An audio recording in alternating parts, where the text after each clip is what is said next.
আজ আমি সুবিদ্যাস স্যারের ম্যাথামেটিক্স বইয়ের সমকোণী চৌপল বলে যে চ্যাপ্টারটি আছে বা তাকে আমরা আয়তঘনক বলি, সেই চ্যাপ্টারটি আমি আজ শুরু করতে চলেছি। তো এর আগে আমি বৃত্ত পর্যন্ত করে দিয়েছি। বৃত্তর পরবর্তী চ্যাপ্টার হচ্ছে এটা, এখান থেকে 3D পার্ট শুরু হয় সমকোণী চৌপল। তো সবার প্রথম আমি কি করব, সমকোণী চৌপল আয়তঘন এর বেসিক কনসেপ্ট সম্পর্কে আলোচনা করব, তারপরে কোশ্চেন সলিউশনে চলে যাব। তো সবার প্রথম আমি একটা আয়তঘনক এঁকে নিয়েছি, এটাকে আয়তঘনক, এটাকে আবার সমকোণী চৌপল বলা হয়। সবার প্রথম আমাকে জানতে হবে আয়তঘনকের আয়তনের সূত্র কি। তো এটা করার আগে আমাদের আয়তক্ষেত্র লাগবে। তো আয়তক্ষেত্রের ক্ষেত্রফলের সূত্র আমরা কি জানতাম, দৈর্ঘ্য ইন্টু প্রস্থ। আর এখানে যেহেতু আয়তঘন এটা 3D পার্ট, তাই এখানে এর যে আয়তনকে আমরা ভলিউম বলি, তো আয়তনের সূত্র কি হবে, এখান থেকে দৈর্ঘ্যকে আমি L ধরবো, প্রস্থকে ধরবো B, আর উচ্চতাকে ধরবো H। তো আয়তঘনকের ক্ষেত্রফলের সূত্র বা আয়তনের সূত্র হয় দৈর্ঘ্য ইন্টু প্রস্থ ইন্টু উচ্চতা। ঠিক আছে, এবার চলে আসছি আমি আয়তঘনকের সমগ্রতলের ক্ষেত্রফল।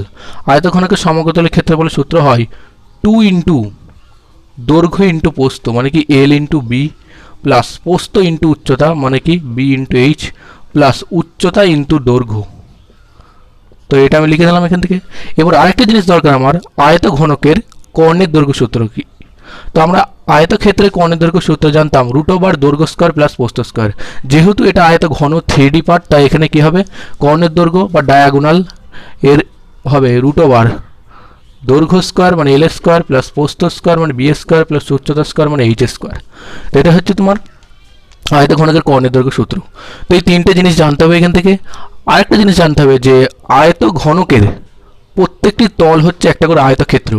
যদি বলে যে আয়তঘনকের ভূমি মানে কি, একটা আয়তক্ষেত্র, মানে এর প্রত্যেকটি তল আয়তক্ষেত্র। তো এখান থেকে আয়তঘনকের বেসিক কনসেপ্টটা বললাম। এবার আমি ঘনকের একটু কনসেপ্টটা বলবো, তারপরে কোশ্চেন সলিউশনে চলে যাব। তো এটা হচ্ছে আমাদের ঘনক। এবার এই ঘনকেরও আমাদের জানতে হবে ঘনকটা কি হয়। সাধারণত বর্গক্ষেত্র ঘনক করতে গেলে আমাদের বর্গক্ষেত্রের কিছুটা কনসেপ্ট জানতে হবে। তো বর্গক্ষেত্রের ক্ষেত্রফলের সূত্র আমরা কি জানতাম, বাহু স্কয়ার। আর এখানে যেহেতু ঘনক, তো ঘনকের ক্ষেত্রফলের সূত্র হবে 3D পার্ট, তাই বাহু কিউব। তো ঘনকের ক্ষেত্রফল বা ভলিউম এই সূত্র হয় বাহু কিউব, আর বাহুকে আমরা A দিয়ে প্রকাশ করি, তাহলে কি লিখব, ছোট হাতের A তারপরে কিউব। এটা হচ্ছে ঘনকের আয়তনের সূত্র। এবার যদি বলা হয় ঘনকের সমগ্রতলের ক্ষেত্রফলের সূত্র কি। এবার ঘনকের প্রত্যেকটি তল হচ্ছে বর্গক্ষেত্র। যেমন আয়তঘনকের প্রত্যেকটি তল আয়তক্ষেত্র, তেমনই ঘনকের প্রত্যেকটি তল বর্গক্ষেত্র। তাহলে বর্গক্ষেত্রের ক্ষেত্রফলের সূত্র আমরা কি জানি, মানে বর্গক্ষেত্রের ঘনকের কটা তল, ঘনকের 6টি তল, তাই 6 লিখব, ইন্টু প্রত্যেকটি তল একটি করে বর্গক্ষেত্র। তাই বর্গক্ষেত্রের ক্ষেত্রফলের সূত্র কি জানি, বাহু স্কয়ার, তাই A স্কয়ার আমরা লিখে দিলাম এখান থেকে। তো এটা হচ্ছে ঘনকের সমগ্রতলের ক্ষেত্রফল 6A স্কয়ার, কারণ ঘনকের 6টি তল আর প্রত্যেকটি তল একটি করে বর্গক্ষেত্র, তাই এখানে ঘনকের সমগ্রতলের ক্ষেত্রফল 6A স্কয়ার। আরেকটা কি লাগে এখান থেকে, যে ঘনকের কর্ণের দৈর্ঘ্য। তো ঘনকের কর্ণের দৈর্ঘ্য সূত্র লাগে। তো বর্গক্ষেত্রের কর্ণের দৈর্ঘ্য সূত্র আমরা কি জানতাম, বাহু √2। আর এখানে ঘনকের কর্ণের দৈর্ঘ্য বা ডায়াগোনাল ইকুয়াল টু কি হবে, বাহু √3 মানে কি A√3। তো এই তিনটে সূত্র এখানেও লাগবে, আয়তন, কর্ণের দৈর্ঘ্য আর হচ্ছে সমগ্রতলের ক্ষেত্রফল, তিনটে সূত্র। তো এটা লিখে দিলাম। এবার আমি কোশ্চেন সলিউশনে চলে যাব। তো কোশ্চেন নম্বর 1 যেটা দিয়েছে, যে সমকোণী চৌপলের দৈর্ঘ্য প্রস্থ উচ্চতা 10 সেমি, 5 সেমি, 3 সেমি, তার আয়তন কত। তো সমকোণী চৌপল মানে আয়তঘন, মানে আয়তঘনকের দৈর্ঘ্য প্রস্থ উচ্চতা দিয়ে দিয়েছে, তার আয়তন। তো আয়তঘনকের আয়তনের সূত্র আমরা কি জানি, 1 নম্বর প্রশ্ন, আয়তনের সূত্র কি জানি, দৈর্ঘ্য ইন্টু প্রস্থ ইন্টু উচ্চতা। তো দৈর্ঘ্য আমাদের কত দিয়েছে, দৈর্ঘ্য দিয়েছে তোমার এখান থেকে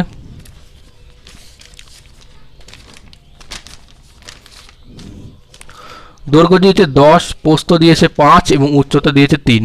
তাহলে কত হচ্ছে, 5 10 50। তো 50 ইন্টু 3 করলে কত হবে, 3 5 15, 150। তো 150 হবে এটা আমাদের অ্যান্সার। তো ঘনকের আয়তন। তো নেক্সট প্রশ্ন, পরের প্রশ্ন যেটা দিয়েছে 2 নম্বর, যে একটি সমকোণী চৌপলের মাত্রাগুলি যথাক্রমে 8 সেমি, 4 সেমি ও 2 সেমি হলে সমগ্রতলের ক্ষেত্রফল কত। মাত্রাগুলি মানে কি, দৈর্ঘ্য প্রস্থ উচ্চতা, সেটা কত কত দিয়ে দিয়েছে, আমাদের দৈর্ঘ্য প্রস্থ উচ্চতা দিয়েছে 8, 4 এবং 2। আমি পাশে লিখে নিই 8 সেমি, 4 সেমি আর 2 সেমি, তিনটে দিয়েছে, দিয়ে বলেছে আমাদের সমগ্রতলের ক্ষেত্রফল কত। তো আয়তঘনকের সমগ্রতলের ক্ষেত্রফলের সূত্র আমি কি বললাম, 2 ইন্টু দৈর্ঘ্য ইন্টু প্রস্থ মানে কি 8 ইন্টু 4, প্লাস প্রস্থ ইন্টু উচ্চতা মানে কি 4 ইন্টু 2, প্লাস উচ্চতা ইন্টু দৈর্ঘ্য মানে কি 2 ইন্টু 8।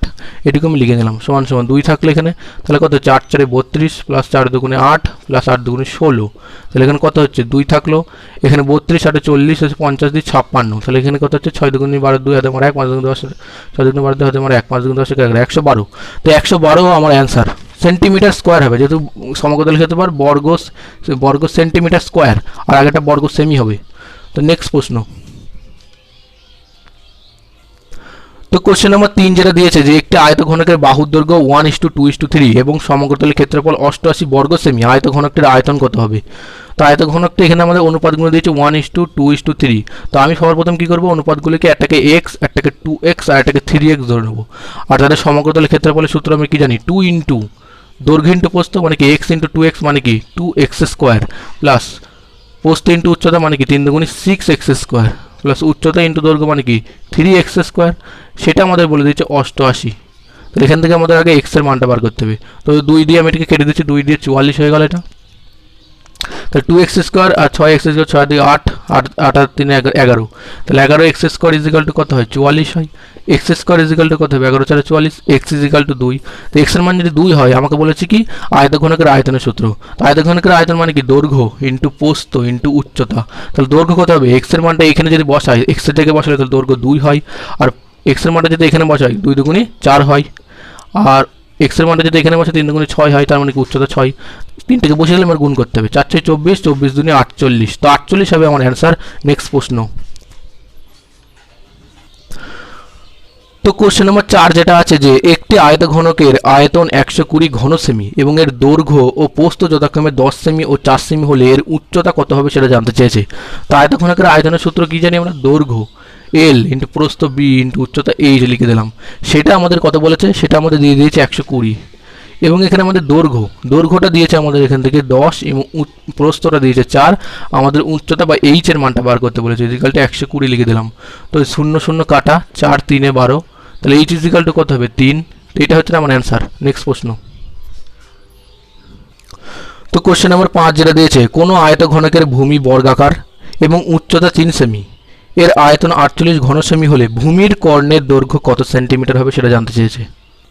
তো এই কোশ্চেনটা আমরা কীভাবে করবো, এই কোশ্চেনটা করতে গেলে আমাদের সবার প্রথম কী করতে হবে, একটা ছবি আঁকতে হবে, তো ছবিটা আঁকানো একটু প্রবলেম হবে, তো আমি আঁকাচ্ছি তাও চেষ্টা করছি। একটা আয়তঘনক, তো আয়তঘনকের একটি তল আমি আঁকলাম এখান থেকে ছবি, আয়তঘনকের একটি তল এঁকেছি, এবং কি বলছে এখান থেকে এর ভূমিটি বলেছে বর্গাকার, তাহলে ছবিটি কেমন হবে দেখো, ছবিটা অনেকটা এরকম ধরনের হবে, ছবিটা অনেকটা এরকম ধরনের হবে ছবিটা, তো পুরোপুরিভাবে আঁকাতে পারলাম না, তো এরকম ধরনের হবে ছবিটা এরকম হবে, যেখানে এই আয়তঘনকের যে মানে ভূমিটা বর্গাকার তার বাহুর দৈর্ঘ্যকে আমি x ধরলাম, তো দুটো বাহু x করে হবে, এবং এই উচ্চতাটা সেই উচ্চতাটা আমাকে দিয়ে দিয়েছে 3, সেটাকে আমি 3 লিখে দিলাম, তারপর দিয়েছে আয়তন, তো আয়তঘনকের আয়তনের সূত্র কি হয় দৈর্ঘ্য ইন্টু প্রস্থ ইন্টু উচ্চতা, দৈর্ঘ্যকে x ধরলাম, প্রস্থটা আমাদের x এবং উচ্চতাটা 3, সেটাই আমাদের আয়তন, সেটা দিয়ে দিয়েছে 48, তাহলে এখানে কত হচ্ছে 3 দিয়ে 3 16 48, তাহলে x স্কোয়ার ইজিক্যাল টু কত হয় 16, x ইজিক্যাল টু কত হয় 4, তো x এর মানটা আমরা পেয়ে গেলাম 4, তো x এর মানটা এখানে বসিয়ে দিই, তাহলে দৈর্ঘ্য 4 প্রস্থও 4 হয়ে গেল, তাহলে আমাদের কি বলেছে যে মানে আমাদের কি চেয়েছে অ্যান্সার চেয়েছে ভূমির কর্ণের দৈর্ঘ্য কত, তো ভূমি মানে কি বর্গক্ষেত্র, তো বর্গক্ষেত্রের কর্ণের দৈর্ঘ্য সূত্র কি বাহু √2, তো বাহু মানে 4 আর √2 বসিয়ে দিলাম, তো 4 √2 আমার হবে অ্যান্সার। তো নেক্সট প্রশ্ন, তো কোশ্চেন নম্বর 6 যেটা আছে যে 10 মিটার 5 মিটার মাত্রা বিশিষ্ট বাক্সে সর্ববৃহৎ যে দণ্ডটি রাখা যাবে তার দৈর্ঘ্য কত মিটার সেটা জানতে চেয়েছে। তো এখানে সবার প্রথম কী করবো, একটা আয়তঘনক আমাদের রাখতে হবে, ফট করে একটা আয়তঘনক আমরা রেখে ফেলি তাড়াতাড়ি করে, একটা আয়তঘনক আঁকা কমপ্লিট রাইট, এবং এই আয়তঘনকের কি বলছে এখান থেকে আয়তঘনকের বলছে যে এর মধ্যে দিয়ে একটা দণ্ড রাখা যাবে, সেই দণ্ড রাখার পর তার কর্ণের দৈর্ঘ্য কত হবে সেটা জানতে চেয়েছে। কর্ণের দৈর্ঘ্য কী করে রাখবো আমরা, এদিকের আয়তঘনক থেকে এই পর্যন্ত একটা কর্ণ আমরা রাখতে পারি, অথবা এদিককার থেকে এইদিকে একটা কর্ণ আমরা রাখতে পারি, তাহলে কি আমাদের জানতে হবে আয়তঘনকের কর্ণের দৈর্ঘ্য সূত্র। তো আয়তঘনকের কর্ণের দৈর্ঘ্য সূত্র কী হবে, √ দৈর্ঘ্য স্কোয়ার এল স্কোয়ার প্লাস প্রস্থ স্কোয়ার প্লাস অফ উচ্চতা স্কোয়ার। তো দৈর্ঘ্য দিয়ে দিয়েছে আমাদের 10, তার মানে কী করবো আমরা 10 স্কোয়ার, প্রস্থ দিয়েছে 10 স্কোয়ার, আর উচ্চতা দিয়েছে কত 5, তাহলে 5 স্কোয়ার লিখে দিলাম। তাহলে এখান থেকে কত হবে 10 স্কোয়ার মানে করতে জানি আমরা 100 প্লাস 100 প্লাস 25, তাহলে 100 100 200 আর √ কত হবে 225, তো 225 মানে কি জানি আমরা 15, তো এটা হবে এর অ্যান্সার। তো নেক্সট প্রশ্ন, তো কোশ্চেন নম্বর 7 যেটা আছে যে বর্গাকার ভূমি বিশিষ্ট একটি আয়তঘনকের উচ্চতা সমগ্রতলের ক্ষেত্রফল যথাক্রমে 3 সেমি ও 80 সেমি হলে ভূমির ক্ষেত্রফল কত বর্গ সেমি হবে সেটা জানতে চেয়েছে। তো এই কোশ্চেনটা 5 নম্বর প্রশ্নের মতনই অনেকটা। তো ছবিটা আমরা একইভাবে আঁকবো, আগে যেভাবে ছবি আঁকলাম, এবং আয়তঘনকের ভূমিটা বলেছে বর্গাকার, তো ভূমিটা বর্গাকার, এই ছবিটা আঁকলাম। ছবিটা অনেকটা এরকম ধরনের হবে, আমি আগের বারে এঁকেছিলাম এরকম এরকম ধরনের। এই ছবিটা অনেকটা এরকম হবে, যেখানে এর বাহুটাকে আমি এক্স ধরলাম এবং যে উচ্চতাটা, এখানে উচ্চতাটা 3 দিয়ে দিয়েছে, 3 লিখলাম, এবং এর সমগ্রতলের ক্ষেত্রফলটা দিয়েছে 80। তো সমগ্রতলের ক্ষেত্রফলের সূত্র কি জানি আমরা, 2 ইন্টু দৈর্ঘ্য ইন্টু প্রস্থ, দৈর্ঘ্য এক্স প্রস্থ এক্স, প্লাস প্রস্থ ইন্টু উচ্চতা 3 প্লাস উচ্চতা ইন্টু দৈর্ঘ্য এক্স, সেটা আমাদের দিয়ে দিয়েছে 80। তাহলে এখান থেকে কত হবে, আমরা x square plus 3x plus 3x equal to কত হবে, এই 2 দিয়ে আমি কেটে দিলাম এদিকে, তাহলে 40 হয়ে গেল। তাহলে এখানে এক্স স্কোয়ার প্লাস 3 দুগুণে 6x মাইনাস 40 ইজিক্যাল টু 0। তো এখান থেকে আমাদের দ্বিঘাত সমীকরণ চলালো, এটাকে সমাধান করতে হবে। তো সমাধান করার দরকার নেই, আমি করে দিচ্ছি এমনিতেই। তো এখানে কী হবে, এখান থেকে আমরা জানি এখান থেকে আমি কী বলবো, 4 10 40 হয় আমরা জানি। তো আমরা যদি +10 আর -4 করি, দেখো 10 থেকে 4 বাদ গেলে 6 হয়, আর 4 10 কত হয় 40 হয়। তাহলে এখান থেকে এক্সের মান কত হবে, এক্সের মান হবে এখানে এই সাইনের উল্টো হবে, মানে এখানে প্লাস সাইন আছে, এটা এক্সের মান হবে -10, আর একটা এক্সের মান হবে মাইনাস আছে, তাই প্লাস হবে 4। তাহলে মাইনাসটা আমরা নেবো না, আমরা নেবো কি প্লাসটা। তাহলে এক্সের মান হয়ে গেলো 4। এক্সের মান 4 হয়ে গেলে আমাদের অ্যান্সার চেয়েছে কি, ভূমির ক্ষেত্রফল কত। তো ভূমি, তো এইটা 4 হলে দৈর্ঘ্য 4 প্রস্থ 4, তা ভূমি মানে কি বর্গক্ষেত্র। তো বর্গক্ষেত্রের ক্ষেত্রফলের সূত্র কি জানি আমরা, বাহু স্কোয়ার, তাহলে 4 স্কোয়ার মানে কি 16। তো 16 হবে আমার অ্যান্সার। তো নেক্সট প্রশ্ন, তো প্রশ্ন নম্বর 8 যেটা আছে যে একটি আয়ত ঘনকের মাত্রাগুলি 3 গুণ করলে আয়তন কত গুণ বৃদ্ধি পাবে। তো আয়ত ঘনকের মাত্রাগুলিকে 3 গুণ করলে আয়তন কতটা বৃদ্ধি পাবে। তো আয়তঘনকের মাত্রা মানে কি দৈর্ঘ্য প্রস্থ উচ্চতা। তো এটাকে আমি দৈর্ঘ্য দ লিখলাম, এটাকে প্রস্থ প লিখলাম, আর এটাকে উচ্চতা হস্য লিখলাম।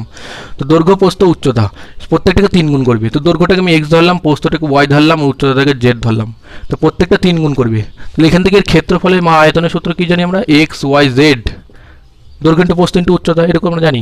আর এখানে প্রত্যেকটা 3 গুণ, এটা 3x করলো, এটাও 3x 3y হবে এটা, তো 3y করলো, এটা 3z করলো। তাহলে এখানে আমাদের ক্ষেত্রফল কী হবে, দৈর্ঘ্য ইন্টু প্রস্থ ইন্টু উচ্চতা, মানে কি 3 3 9 3 9 27, তাহলে 27xyz। তো এবার কোশ্চেনটা আমাদেরকে বুঝতে হবে ভালো করে।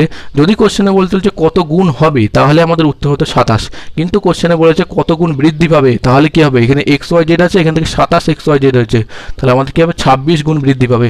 যদি বলতো কত গুণ হবে, তাহলে আমাদের 27 হতো। এখানে বলেছে যে কত গুণ বৃদ্ধি পাবে, তো xyz থেকে 27xyz হতে গিয়ে আমাদের 26 গুণ বৃদ্ধি পাবে। তো এটা হচ্ছে আমার অ্যান্সার। তো নেক্সট প্রশ্ন, তো 9 নম্বর যে প্রশ্নটা দিয়েছে, একটা আয়তঘনকের প্রান্তরেখাগুলির সমষ্টি 60 হলে এর সমগ্রতলের ক্ষেত্রফলটা কী হবে। তো সবার প্রথম জানতে হবে এই ঘনক বলেছে, এখানে ঘনকের প্রান্তরেখা বা আয়তঘনকের প্রান্তরেখা কটা সেটা আমাদের জানতে হবে, আর প্রান্তরেখা কোনগুলিকে বলে। তো ঘনক বা আয়তঘনক যে কোনো একটা আমি একই হবে, এখান থেকে দুটো একই হবে অনেকটা। প্রান্তরেখাগুলো ছবিটা এখানে নিলাম, এই যে ঘনক, এই ঘনকের প্রান্তরেখা কোনগুলো, প্রান্তরেখা হচ্ছে এখানে কটা দাগ আছে, এই দাগগুলো কটা, তাকে বলছে প্রান্তরেখা বলা হয়, সেটা একটা দাগকে।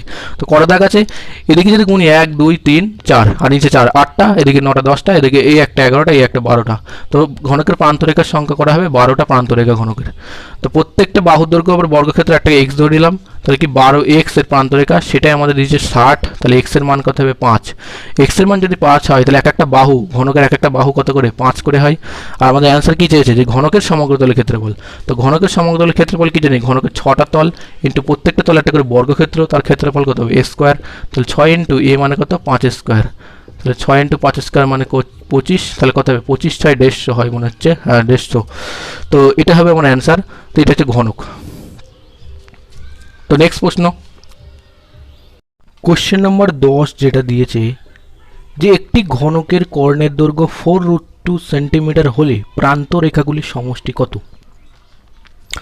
তো ঘনকের কর্ণের দৈর্ঘ্য সূত্র আমরা কি জানি, বাহু √3, বাহুকে আমরা এ ধরি, সেটা √3, মানে বাহু √3, এটা হচ্ছে কর্ণের দৈর্ঘ্য, সেটা আমাদের বলে দিয়েছে 4√3। তাহলে এখান থেকে আমরা কী করবো, √3 কাটা, তাহলে এর মানটা কত হয়ে গেলো 4 হয়ে গেল। তাহলে আমাদের কী চেয়েছে, যে ঘনকের প্রান্ত রেখাগুলি কত, প্রান্তরেখার দৈর্ঘ্য কত সেটা জানতে চেয়েছে। তো ঘনকের প্রান্তরেখা মানে কি, ঘনকের 12টি প্রান্তরেখা থাকে। প্রান্তরেখা মানে কি, এগুলো কটা দাগ আছে ঘনকের, এখানে এই দাগ হচ্ছে 12টা দাগ, এবং প্রত্যেকটি 4 সেন্টিমিটার করে। তাহলে 12টি দাগ 4 সেন্টিমিটার করে হলে কত হবে, 4×48 সেন্টিমিটার। তো ঘনকের প্রান্তরেখা হচ্ছে 4×48 সেন্টিমিটার। তো এটা হচ্ছে অ্যান্সার।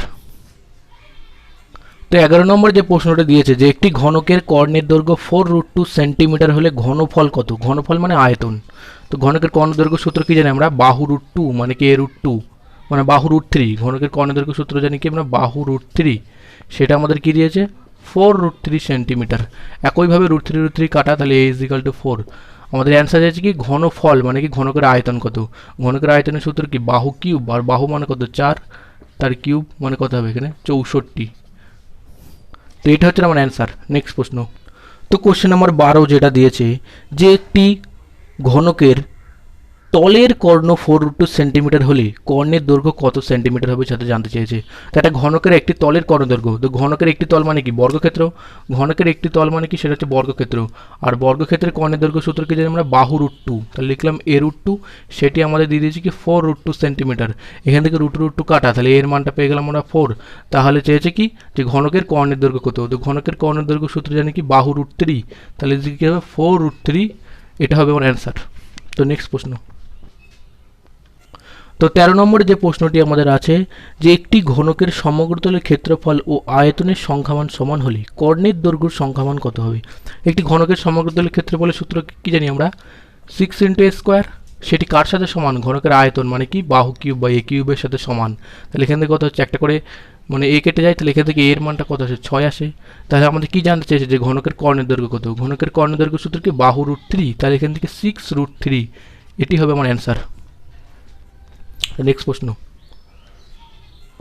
তো 14 নম্বরে যে কোশ্চেনটা আমাদের দিয়েছে বলেছে যে দুটি সমান আয়তনের সমকোণী চৌপলের মাত্রাগুলি যথাক্রমে 8 সেমি, 6 সেমি এবং x+1 সেন্টিমিটার এবং 8 সেমি, 6 সেমি এবং 2x।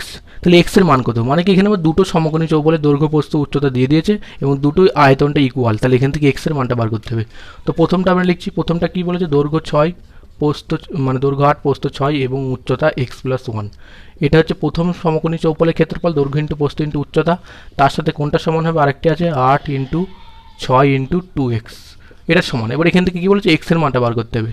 তো কি করবো আমরা? 8 8 কাটা, 6 6 কাটা, এখান থেকে কি থাকছে? x+1 = 2x। তাহলে এখানে কত হবে? x = 1। তো x এর মানটা 1 পেয়ে গেলাম। তো x এর মান আমাদের জানতে চেয়েছে, তো এটা হচ্ছে অ্যান্সার। তো নেক্সট প্রশ্ন। তো 15 নম্বর যে প্রশ্নটি আমাদের আছে যে দুটি ঘনকের বাহুর অনুপাত দিয়েছে 2:3, তাহলে কর্ণের দৈর্ঘ্যের অনুপাত কত? তো এখানে বাহুর অনুপাত যা হবে কর্ণের দৈর্ঘ্যের অনুপাত সেটাই হয়। কীভাবে হয় সেটা আমি বলে দিচ্ছি। তো ঘনকের কর্ণের দৈর্ঘ্যের মানে বাহুর অনুপাত দিয়েছে 2:3, তাহলে আমাদের কী চাইছে? কর্ণের দৈর্ঘ্যের অনুপাত কত? তো ঘনকের কর্ণের দৈর্ঘ্যের সূত্র কী জানি আমরা? বাহু √2, আর বাহু কত? 2, তার সাথে √3 মানে বাহু √3, তার সাথে কত হবে এখান থেকে? এটা কত হবে? 3√3, কারণ ঘনকের কর্ণের দৈর্ঘ্যের সূত্র কী জানি আমরা? বাহু √3। তাহলে এখান থেকে কত হবে আমাদের? এই √3 কাটা, তাহলে এখানে কি থাকে? 2:3। তো এটা হচ্ছে আমার অ্যান্সার। তো 16 নম্বর যে প্রশ্নটি আমাদের রয়েছে সেটি হলো যে দুটি ঘনকের বাহুর অনুপাত 3:4 হলে সমগ্রতলের ক্ষেত্রফলের অনুপাত কত? ঘনকের বাহুর অনুপাত দিয়ে দিয়েছে আমাদের 3:4 এবং সমগ্রতলের ক্ষেত্রফল বলেছে। তো ঘনকের সমগ্রতলের ক্ষেত্রফলের সূত্র আমরা কি জানি? 6 × a²। তাহলে 6 থাকলে এখানে, আর a² মানে কত? 3a² মানে 9:2। আর এখানে কি থাকলো? 6 থাকবে এখানে, ইন্টু a² মানে কত? 4a² মানে 16। এদিক থেকে 6 কেটে যায়, তাহলে কি থাকে আমার? 9:16। তো এটা হচ্ছে আমার অ্যান্সার। তো 17 নম্বর যে প্রশ্নটি রয়েছে সেটি হলো দুটি ঘনকের বাহুর অনুপাত 5:6 হলে আয়তনের অনুপাত কত হবে? তো ঘনকের বাহুর অনুপাত দিয়েছে কি 5:6, তাহলে বলছে আয়তনের অনুপাত কত? তো ঘনকের আয়তনের সূত্র কি জানি আমরা? বাহু কিউব, আর 5 কিউব মানে 125, আর 6 কিউব মানে 216। তো এটা হচ্ছে আমার অ্যান্সার। তো নেক্সট প্রশ্ন। তো 18 নম্বর যে প্রশ্নটি রয়েছে যে দুটি ঘনকের আয়তনের অনুপাত 27:1 হলে বাহুর অনুপাত কত? এবার একটু উল্টো কোশ্চেন দিয়েছে যে ঘনকের আয়তনের অনুপাত আমাদের দিয়ে দিয়েছে 27:1, তাহলে বলেছে ঘনকের বাহুর অনুপাত কী হবে সেটা জানতে চেয়েছে। তাহলে আমরা তাও কী করব? তো আমরা জানতাম যে ঘনকের বাহুর অনুপাত থেকে আয়তনের অনুপাত যেতে গেলে কী করতে হবে? কিউব করতে হতো। কিন্তু এখানে আয়তন থেকে বাহুতে নিতে গেলে কী করতে হবে? আমাদের কিউব রুট অফ করতে হবে। তাহলে কিউব রুট অফ 27 এখানে করবো, আর এখানে কিউব রুট অফ 1 করবো। তাহলে এখানে কত হবে? 3:1। তো এটা হচ্ছে আমার অ্যান্সার। 3 কিউব 27 আর 1 কিউব মানে একই হয়। তো নেক্সট প্রশ্ন।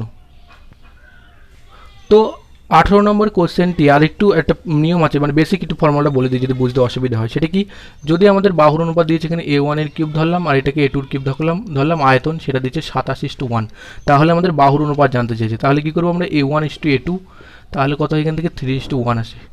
তো এটাকে এইভাবে অ্যান্সারটা হয়। তো নেক্সট প্রশ্ন।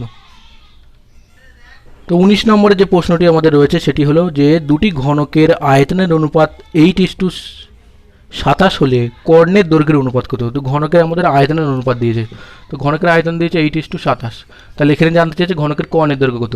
তো কর্ণের দৈর্ঘ্য বের করার আগে আমাদের জানতে হবে বাহুর অনুপাত কত। তো বাহুর অনুপাত কত হবে, এখান থেকে 2 এর কিউব মানে 8 আর 3 এর কিউব মানে 27, তাহলে 2:3 হলো বাহুর অনুপাত। কিন্তু আমাদের জানতে চেয়েছে এর কর্ণের দৈর্ঘ্যের অনুপাত জানতে চেয়েছে। আর কর্ণের দৈর্ঘ্য মানে কি, ঘনের কর্ণ দৈর্ঘ্য মানে বাহু √3, তাহলে 2√3 ইস্টু এখানে কী হবে 3√3, তাহলে এখান থেকে √3 কাটা 2:3। তো এটা হচ্ছে আমার অ্যান্সার। নেক্সট প্রশ্ন। তো 20 নম্বর যে প্রশ্নটি রয়েছে যে ঘনকের আয়তনের অনুপাত দিয়েছে 27:64 এবং তাদের সমগ্র তলের ক্ষেত্রফল কত। তো ঘনকের আয়তনের অনুপাত দিয়েছে 27:64, তাহলে আমাদের বাহুর অনুপাত কত হবে, এখান থেকে সাইড বা বাহু 3 এর কিউব মানে 27, 4 এর কিউব মানে 64, তো 3:4 হলে বাহুর অনুপাত। কিন্তু আমাদের জানতে চেয়েছে সমগ্র তলের ক্ষেত্রফলের অনুপাত কত। আর সমগ্র তলের ক্ষেত্রফলের সূত্র কি জানি আমরা, 6 × a², আর a মানে কত, এখানে 9² 3² মানে 9, আর এখানে 6 × 4² মানে 16, 6 কাটা 9:16। তো এটা হচ্ছে আমার অ্যান্সার। তো নেক্সট প্রশ্ন। তো 21 নম্বর যে প্রশ্নটি রয়েছে যে কোনো ঘনকের ঘনফল ভি সমগ্রতলের ক্ষেত্রফল এ এবং কর্ণের দৈর্ঘ্য ডি হলে AD/6B এর মান কত। তো ঘনকের ঘনফল মানে আয়তন সেটা দিয়েছে ভি, আর ঘনকের আয়তনের সূত্র কি জানি আমরা, বাহু কিউব বা এ কিউব আমরা লিখে দিলাম। আর এখানে দেখিয়ে দিয়েছে ঘনকের ক্ষেত্রফলকে আমরা এরিয়া বা এ দিয়ে চিহ্নিত করি, সেটা 6 × a², ঘনকের সমগ্রতলের ক্ষেত্রফলের সূত্র। আর কি দিয়েছে যে ঘনকের কর্ণের দৈর্ঘ্যকে ডি দ্বারা প্রকাশ করেছে, সেটা কি বাহু √3। তাহলে আমাদের ক্যালকুলেশনের মান জানতে চেয়েছে AD/6V, তাহলে এখানে কত হবে, এর মানটা কি আমরা জানি 6a², সেটাকে লিখে দিলাম, একটু ডি এর মান কত জানি A√3, সেটা লিখে দিলাম বাই 6 ইন্টু ভি এর মান কি জানি আমরা A³ এবার দেখো এদিক থেকে 6 কেটে যায়, আর এদিকে a² আর এই মিলে A³ হয়, তার সাথে এটা কেটে যায়, তাহলে বাকি থাকছে কি আমার এখানে √3, তো √3 এটা হবে আমার অ্যান্সার। তো নেক্সট প্রশ্ন। তো 22 নম্বর যে প্রশ্নটা দিয়েছে যে ঘনকের একটি তলের পরিসীমা 20 সেন্টিমিটার হলে তার আয়তন কত। তো ঘনকের একটি তল মানে কি, বর্গক্ষেত্র। তো বর্গক্ষেত্রের পরিসীমা সূত্র কি জানি আমরা, 4 × বাহু, সেটা দিয়েছে আমাদের এখানে 20, তাহলে এর মানটা কত হবে 5। তো মানে ঘনকের বাহুর অনুপাতগুলো 5 করে পেয়ে গেলাম। এবার দিচ্ছে আয়তন কত, তো ঘনকের আয়তন মানে কি বাহু কিউব, আর 5 এর কিউব মানে কত হয় 125। তো এটা হবে আমার অ্যান্সার। তো নেক্সট প্রশ্ন। তো 23 নম্বর যে প্রশ্নটি রয়েছে যে একটি ঘনকের সমগ্রতলের ক্ষেত্রফল অপর একটি ঘনকের সমগ্রতলের ক্ষেত্রফলের 9 গুণ, তাহলে এদের বাহুর অনুপাত কত। তো একটি ঘনকের সমগ্রতলের ক্ষেত্রফলের সূত্র কি 6 × a², সেটাকে আমি a1² লিখলাম, অপর একটি ঘনক মানে কি 6 × a2²। একটি ঘনকের সমগ্রতলের ক্ষেত্রফল অপর একটি ঘনকের সমগ্রতলের ক্ষেত্রফল 9 গুণ, তাই 9 লিখে দিলাম ওদিকে। এবারে কী করছি, এখান থেকে 6 কাটা, তাহলে এখান থেকে কী আসছে a1² থাকলো, এদিক থেকে a2²টাকে আমি নিচে নিয়ে চলে আসলাম, তাহলে এদিকে কী থাকছে 9, আর তার নিচে কিছু নেই মানে 1 আছে, তাহলে এখানে কী করবো আমরা স্কোয়ার বর্গ করে দেবো, a1/a2 এর মানটা কত আসবে 3/1, তাহলে a1:a2 মানে কি বাহুর অনুপাত জানতে চেয়েছে, সেটি কত হবে আমাদের 3:1। তো এটাই হচ্ছে অ্যান্সার। তো এই ভিডিওতে কোশ্চেন নম্বর 23 পর্যন্ত থাকবে, নেক্সট ভিডিওতে কোশ্চেন নম্বর 24 থেকে আলোচনা করা হবে। তো এটাই পর্যন্তই।